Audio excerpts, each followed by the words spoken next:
Hello everyone. Market with Ganesh. Welcome to our channel. ఈరోజు మన topic ఏంటంటే ఐపీఓ. ఐపీఓ అంటే ఏమిటి?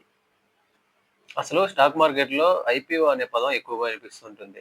ఐపీఓ వచ్చింది, అప్లై చేయాలి అని అంటుంటారు. కానీ ఐపీఓ అంటే ఏంది? దాన్ని ఎలా అప్లై చేయాలి? ఐపీఓ ఎందుకు తీసుకొస్తారు? ఈ వీడియోలో తెలుసుకుందాం. మీరు చేయాల్సింది ఒకటే. వీడియోని స్కిప్ చేయకుండా లాస్ట్ వరకు చూడండి. అసలు ఐపీఓ అంటే ఏమిటి?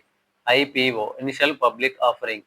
ఒక ప్రైవేట్ కంపెనీ మొదటిసారిగా ప్రజలకు అమ్మడం. దీనివల్ల మనలాంటి సాధారణ వ్యక్తులు కూడా ఆ కంపెనీలో యజమానిగా మారే అవకాశం దొరుకుతుంది. మీకు ఒక చిన్న ఎగ్జాంపుల్ చెప్తాను. మీరు ఒక రెస్టారెంట్ ప్రారంభించారు. ఇప్పుడు మీ బిజినెస్ బాగా నడుస్తుంది. మీరు ఇంకో 20 బ్రాంచ్‌లు ఓపెన్ చేయాలని అనుకుంటున్నారు. అప్పుడు మీకు 100,00,00,000 అవసరం పడుతుంది.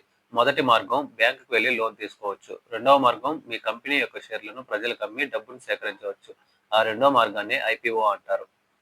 కంపెనీలు ఐపీఓ ద్వారా వచ్చిన డబ్బును ఇలా ఉపయోగిస్తారు.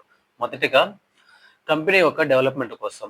రెండవది కొత్త ఫ్యాక్టరీ నిర్మించడానికి. మూడవది తనకున్న అప్పులను తీర్చడానికి. నాలుగవది టెక్నాలజీ కోసం. ఐదవది తన ఫ్యూచర్ డెవలప్‌మెంట్ కోసం. ఐపీఓలో మనం ఎలా ఇన్వెస్ట్ చేయాలి? ఎగ్జాంపుల్‌కు ఒక్కో కంపెనీ ఒక షేర్ ధరను రూ. 100గా వదులుతుంది. అప్పుడు మీరు 20 షేర్లు కొంటే అది 2000గా ఇన్వెస్ట్ చేస్తారు. అప్పుడు మీరు ఆ కంపెనీలో ఒక చిన్న యాజమాన్య హక్కు పొందుతారు. ఐపీఓకి ఎలా అప్లై చేయాలి? దీనికి మీ దగ్గర ఉండాల్సినవి bank account, demat account, trading account. ఈ 3 ఉంటే మీరు మీ మొబైల్‌లో వెళ్లి ఏదైనా బ్రోకర్ యాప్ ద్వారా మీరు ఐపీఓకి అప్లై చేయవచ్చు. ఐ ఐపీఓలో అప్లై చేసే ముందు ఏం చూడాలి? కంపెనీ ఏ బిజినెస్ చేస్తుంది? కంపెనీ లాభంలో ఉందా? కంపెనీకి అప్పులు ఎక్కువగా ఉన్నాయా? తర్వాత ఐపీఓ ధర సరైనదేనా? ఫ్యూచర్‌లో గ్రోత్ అయ్యే అవకాశం ఉందా లేదా అనే విషయాలు చూసి మీరు ఇన్వెస్ట్‌మెంట్ చేయాలి.